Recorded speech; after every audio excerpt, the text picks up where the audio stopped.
the book I had been passed on down the line now. But I talked about his book and talked about him and what impact it had on me, for years. And I finally got to meet him in like 2017, 2018. Thomas Russell, the Thomas Russell. Yeah, Thomas Russell, the author.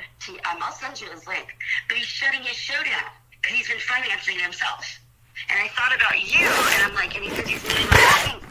But he had also read a couple of other books since then, and he had asked me to help him write the foreword. He had asked if he could use some of my stories and some of my information that I'd share on LinkedIn about my growing up with my dad and things like that. He was writing a book about adult survivors of childhood abuse and adult survivors of alcoholics, along that line. And he had asked me to write a chapter or at least write a story. Mm-hmm. And I'm like, I would love to. But at that point, I was in a place where I had not gotten my mind wrapped around the whole dad thing because I'm living here with him. Mm-hmm. And off and on. And I was like, I could sit down and write it. I just couldn't. And when I finally did, he was like, that's okay, the book already went to the publisher. He says, but some of your submissions, some of the stuff that, he says you did, I gave him permission. If I put it on LinkedIn, he can use the story. I don't care, because it doesn't mean that he's going to name me. Yeah. So just like, I've had ghostwriters come to me and say, hey, I'm a ghostwriter for so-and-so. I'm like, oh my God, really? Like, yeah, we'd be interested in putting your story out there. I'm like, yay. Even as a ghostwriter, let me tell you, eventually the cat's going to come out of the bag. It just does. So you have so many talents, so many talents. Yeah, but doing my own, instead of just doing it from third person in little bits and pieces. Yeah. Scary. But Thomas he sent me a text message, and he's talking about writing a screenplay, and I don't know what that's all about. Are you gonna? You're gonna help him, right? He's partnering with another guy named Richard Ozuna. You're gonna help him, right? I'll help him with anything. I'm on board with anything that man does. Because he said that was, to date, he says that was one of his most impactful shows because it wasn't scripted. It wasn't planned ahead. Because we were on the schedule, but we were further down the line from Jeremy Anderson. Yeah. And and he says that he's going to move on to other things. And I've been chatting with some other people that have been on his show, and we're all like, "Hey, whatever he does, we're following." And we all kind of follow each other, and and keep in touch. So it's really cool, like Lisa Zarconi, she's an amazing woman to have. If you ever wanted to interview her, say over the phone or on, live online. Mm-hmm. She's amazing. Mm-hmm. And then there's ACA. It's something about adult survivors of abuse and et cetera, and a guy named, of all things, what's his name? The comedian. You know what I'm talking about? Saturday Night Live guy from the 70s. Oh, he's kind of a recluse now. He played Scrooge. That guy. Bill. Yeah. I don't know. He's from the 70s. I don't know. It's kind of... Yeah, anyway, but he's kind of a reclusive guy, but this guy in Florida has the same exact name as him. Mm-hmm. But it's not the comedian, it's not the actor. Mm-hmm. And he started an organization, and they do like a live radio show like once a week. And there's all these people that it's like you start connecting with them, depending on what it is you want to cover, Yeah. But it seems like most of the people, and then I've got just recently, I've met a lot of writers and recording artists and songwriters and poets and things like that. Got a huge following on Twitter all of a sudden from those people, and I don't know how that happened. I'm serious. It's like, you know what? Person grabbed my stuff, so you love it, and next thing you know, it's all over the place. I looked this morning at one of our previous shows, and we had 2.4 billion downloads.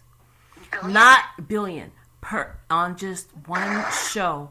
On one show. It's a It's not. It's on YouTube, but it's in another country. It's in the European area. Okay, Really? but they pull from YouTube. Yes. And I was like, whoa, the people don't, it doesn't, I don't know if it counts as a watch, but it's a download because it's the site where you can download the show. Right. And I was like, yes. And it's oh my God, we're hitting over 2 billion downloads a show. I don't even, I think the last I checked it, anything, that we did live or anything like that, through Facebook, when I launched the Miss Daisy page and the Virtual Guardians page on Facebook, we did like a short, promo, and I think because Facebook gave me some advertising for free, and I went to town on it, and they asked me if there were certain countries I wanted to hit, and like India, and over in all in what do you call it, Saudi, Dubai, places like that. The Middle East? Africa, over in the African continent. North Africa, Middle East. Yeah, huge. Middle East and over in the and the other continents, totally huge. But I don't have the true numbers because a lot of those people there, they're restricted, as far as the interaction. So it's been shared all the place. And I have people hitting me up and they're like, yeah, my friend Simon Moni, he shared this with me. My friend, in Kenya shared this with me. I'm like, I didn't even hit Kenya, but I have a friend there through LinkedIn. And I was like, whoa, okay. The power of the internet is more massive than people imagine. And the numbers were only in 50,000, And I thought that was hot shit. You're blowing me away. Wow. Well, that's not me. That's me. That's not me. I'm like, check it out. No. She's like, wow. Well, you know what? It's a group of us. It's a group of us. Right. Okay, I started it. Yes, I'm Dr. Summer. I started it, but it's a group of us trying to make this world a better place by however means we can through gentle encouragement, whether it be however we can, or learn from our experiences. Everything's not a bed of roses. Everything is not rosy. You look at the glass as being half full, not half empty. We try and encourage each other and encourage those we touch. I mean, not physically, but by our voice, by our interaction. I started watching your show as soon as I met you, and I was like, wow. I mean, because people are like, is she for real? I'm like, check it out. She's in Stockton. Do you see that Stockton method behind her? Oh, quiet. Would you quit? Okay? I'm not, we are in Northern California, and I have more than one place. No, this is my friends in Stockton, because they were like, you get a hitchhiker, and she turns out to be this lady. I believe you. I wasn't hitchhiking. That's what they call it. No, I was in the restaurant, and I asked you for a ride. I'm always in the right spot. I'm in Lodi, off of Highway 12, and Lodi generates $73 billion a year from winemaking from grapes, okay? Now, how dangerous is it for me to ask some little lady for a ride from a restaurant on Highway 12, where everybody makes a lot of money? So how dangerous is that? I promote the people that make all the money. But you know what? It was the spirit. I could just feel your spirit. And you had on this pretty little dress. I'm saying, why, no, she's not that. Boy, let me tell you what happened. I came in on the Amtrak. Right. And Amtrak had discontinued their route. So I basically got stuck. There was no way. And this is during COVID. And the cab said, well, maybe tomorrow. I'm like, what? And then they shut down all the transportation in the Stockton. So I was stuck. Right. I was stuck. There was no transportation. So I go to a restaurant. Until my mom told me. And no cab driver was coming out. No. And the other day I paid for a cab. It was $50 from Lodi Amtrak to Stockton. Okay, and I had to pay $50 because that route of transportation was cut off. Well, thankfully I'm driving now, But you know what I went through with the car being torn up. Yeah. So, oh yeah. And you too. You had your car totaled out too. Mm-hmm. But you know what? You gotta try and remain positive through no matter what happens. Oh, yeah. But it was the spirit in you. You whisked by with your 2 pizzas. Then you went back in for something else. And then I asked you for a ride, and you said no problem. But you had on this daisy dress, and you were looking rather safe.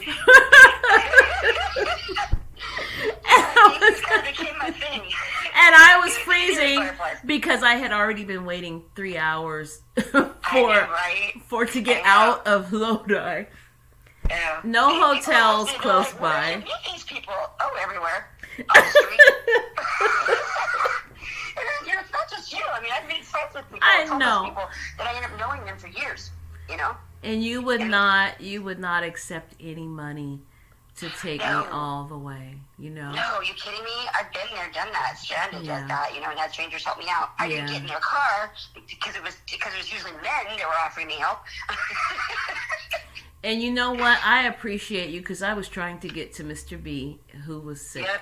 Okay. Anyway, we're not going to talk about that, but unfortunately, Mr. B, I like to say, transitioned to another dimension. But right, absolutely. Yeah, but I appreciate, God will put people in your path to help you. Yeah. And I so believe that's what happened because I was freezing.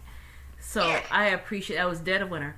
I so sincerely appreciate that. You're such a kind heart, You know what? And you know what? If people want to say anything about any of that, it'd be like, it ain't my fault, okay? God's got the damn wheel. You got the GPS. I ain't got no control over that. Okay, all right.